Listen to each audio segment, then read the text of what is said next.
বেশ কিছুদিন পর সবাই একসাথে হলাম, তাও আবার শ্বশুর বাড়ির সবার সাথে দেখা হলো। আসসালামু আলাইকুম, ওয়েলকাম টু মাদিবাস ডেইলি ব্লগ। সবাই কেমন আছেন? আর এখানে কি কি খাওয়া দাওয়া ছিল?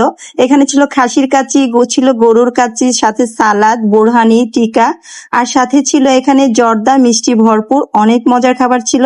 তো খাওয়া দাওয়া শেষ করে যেহেতু বাহিরে প্রচন্ড গরম, সেজন্য রুমে চলে আসলাম। আর এখানে যে ছোট ছোট বাবুগুলো দুষ্টুমি করতেছিল, আদিবা ওদের সাথে একটু গল্প করছিল, আর সবাই যার যার মতো একটু রেস্ট নিচ্ছিল। তো ভাবলাম যেহেতু বাহিরে প্রচন্ড গরম, তো কিছুক্ষণ রেস্ট নিয়ে দেন তারপর বাসায় চলে যাব।